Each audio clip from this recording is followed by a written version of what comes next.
Hi, David. Nice to speak to you. Yeah, Sebastian, I've been in investment banking A for almost 20 years. Kind of started out in business on a kind of a funny story. I was in the US actually, as an exchange student in Nebraska and had to do something for my ag class. So my host brother and me started out raising pigs actually for the future farmers of America.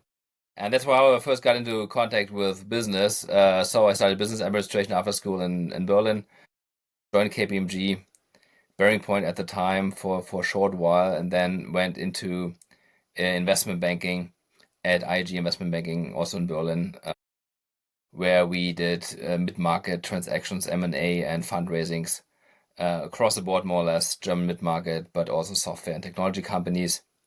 I met the team that would later found Argonas there. We kind of liked working together, thought the space was interesting, the job was good.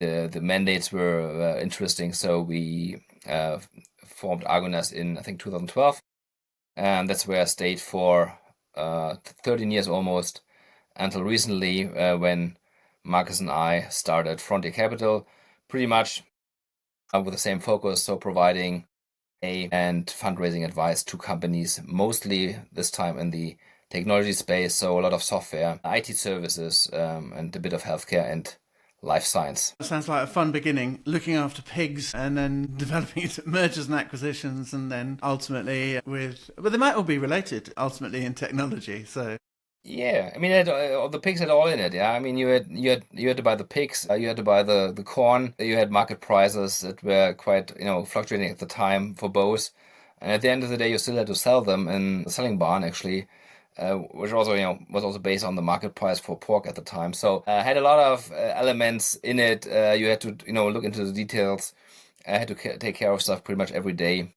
It was a lot of effort you had to put in. I had to watch market prices and understand how things might develop. So I had quite a bit of actually what I do now too. Even if it sounds a little bit farther away than you would expect. well, one of the things I hear and know from experience is that actually having had business experience is something that is very helpful, particularly when it comes to investment, understanding businesses. And this often leads, and technology, because there are so many facets to it. And so it often leads to a situation where you start off with one set of assumptions, and then over a period of time, your position changes. So is there a particular business assumption that you had had, perhaps about technology markets, that you once held firmly, that you now actually think the opposite is true? You've reversed your opinion. Yeah, I think, I mean, quite a few, I would assume. You always have to, particularly in technology, I think you have to always keep an open eye. If you look at what happens in the venture markets, how many companies are pretty successful in a Series A or seed level, but then later towards Series B have difficulty and have to shut down. I think you have to always be open to changes, and I think what's most important, probably you have to probably understand that you don't know a whole lot. Yeah, so you have to always keep an open mind and be able to kind of change things if kind of the environment changes or if your input changes from probably your go-to-market strategy or whatever. So we did this quite frequently. If you look at the M&A market, I was a while ago I was thinking that, for example, it would be super important to keep financial modeling in-house. That's something that the juniors usually do, just kind of to learn how things work in our industry. And nowadays, completely on the opposite side. I think a lot of this can be done by technology, which changes the industry and which also, I think, flips around a little bit the usual structure that you had, a few seniors and a whole lot of juniors. I firmly believe that what we see right now in AI technology and everything else will flip this around quite a bit in what we are doing. So it will be more senior heavy. A lot of tasks will be automated through AI. And the question is a little bit, how do you gain the experience that you usually gain from kind of doing all of that stuff on your own manually in Excel sheets and PowerPoints. And I think that's where something comes in that you mentioned earlier. I also have been kind of an operator all of my life. So I started out in e-commerce 25 years ago selling Audi merchandise on eBay. I've done quite a bit in other areas too, and software companies and so on. So I think what that operating experience is super helpful and super needed here, because at the end of the day, this is where you learn to understand where the key drivers of a business are. You might not learn it anymore from punching numbers into an Excel sheet. The question is a little bit if you ever learned it this way, but you will probably definitely not do it in the future. So I think having that, that experience from operating a business, knowing where to point the AI and knowing where to ask questions and what to do, I think that's what you learn from kind of operating something. So I think that it will, the advisory world and the operating world will merge to some extent and completely change, I think, our industry. Mm-hmm. I think increasingly it leans potentially towards the deployment or employment, depending on how you look at it, of frameworks, where the bigger questions are kind of built into the framework. And then as a consultant or as doing due diligence work, for instance, you ask the deeper questions to fulfill the requirements of a framework, for example. How do you feel about using frameworks moving forward? Yeah, no, I think that's what you will see in. I think that's what we will see in due diligence, definitely, and everything that's, for example, financial analysts too. On the other side, I think that potentially for other parts, we might see less frameworks. Yeah, I mean, it used to be common, for example, in our industry to put extensive work into writing market slides and so on. I think nowadays everybody will assume or assumes it's done by some sort of AI or research tool, whatever. Anyway, so I think the usage of that is decreasing, or the benefit of that is decreasing actually. But I agree with you. There are some areas where you will need to work more with frameworks because that's how things are need to be structured more or less to be kind of fully automated. So in your M&A business, as a co-founder of that business, what approaches do you use? Do you use any approaches to create content, to attract business in the marketplace? How does that work for you? I mean, we try to. I mean, we try to create less content. Actually, to be very honest with you. In here, if you look back like 20 years, yeah, everybody, PowerPoint, or for 25 years even, PowerPoint was a new thing, a little bit, Excel, everybody tried to kind of be, put more effort into that and produce more slides. I think we are going back a little bit to a place where you probably create less content, but more valuable content. I think we would focus more on not so much on the amount of content we create, but more or less on the quality and the and the usability of that content for our clients and everybody, or all the other stakeholders too, of course. Yeah, and of course we do this with the help of tools and AI. And that's what I was trying to say in the beginning. You'll need somebody to kind of steer the AI or the tools towards the right direction, because otherwise, I mean, you're either completely dependent on the AI, or I mean, you will probably not get the results you need, and you will not focus on the important points, I think. So what we do is, as I said, we try to focus on creating valuable content. We don't try to reinvent the wheel every time. I think we don't try to overdo it.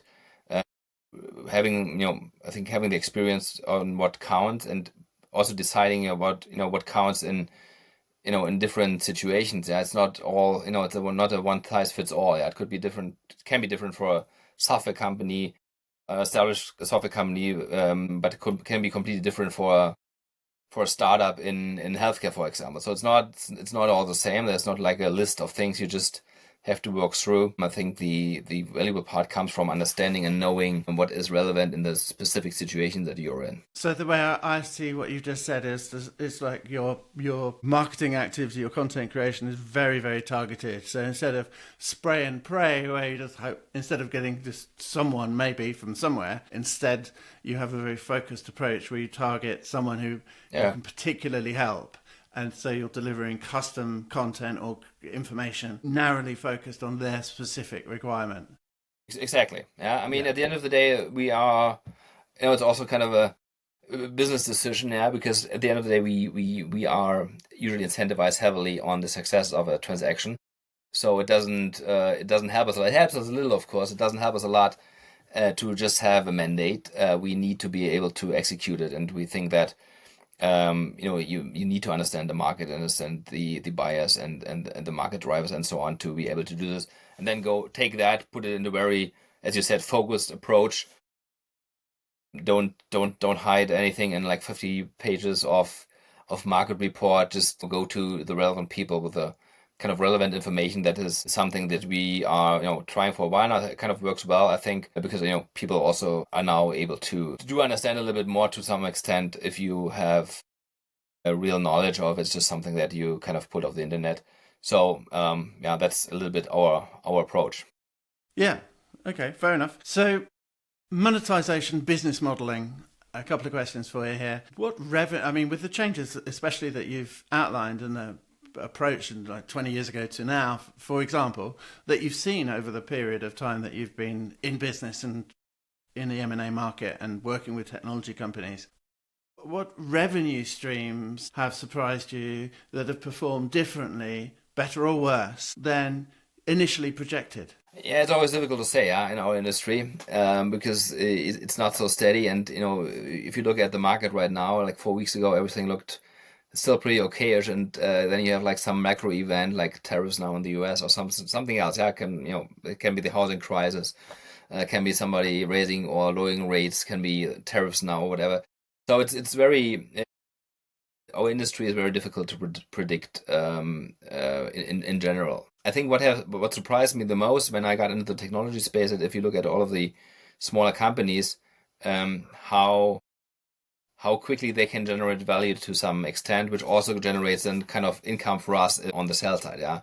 If you look at Wiz, for example, that just sold like a few weeks ago, a company that's 4 years old and I think sold for 32 billion to Google. It's extremely, what kind of surprised me in the beginning the most is how quickly some of these companies develop. Yeah. So, in your experience, in your market, how do you decide which part is for free and which part is fee based? Yeah, always difficult. I think we give away quite a bit actually. We a little bit work on the, let's say, paying forward model. Yeah, for us it worked quite well, to be honest. Yeah, there's not a whole lot of, I think, mandates that we lost or that didn't work out in the end of the day. And we I think we are quite open actually to to look into things even if we are not mandated yet or if it's not clear yet what if that works out or not. We usually start also very early on. Yeah, it's not like just we just get into the transaction, but every once in a while, not every once in a while, quite frequently actually, we start out pretty early. And particularly if you look at a software company, there's quite a bit of things that you can improve on your way to exit, for example. So it's not uncommon that we get into a situation a few years prior to the exit, help a little bit along the way, kind of making this company fit for exit, and then usually, there's a pretty high chance, and has never really worked against us. There's a pretty high chance actually after that work in the beginning that you will kind of get the sell side mandate. So actually, we I think we usually do quite a bit upfront, if necessary. But at one point of time, of course, yeah, if it if we really start the transaction, if you start selling the company, then of course we need to be mandated, and there needs to be also kind of a set of rules and how we work together, of course. But I think we were pretty easygoing on the part leading up to that point. When it comes to your kind of wider marketing and communication with the marketplace, are there any unconventional approaches that you've used to building a community around your business so that people can find you or are approachable? Yeah, I mean, I think one of my MDs once said to get a penalty shot, you have to be in the penalty box, actually.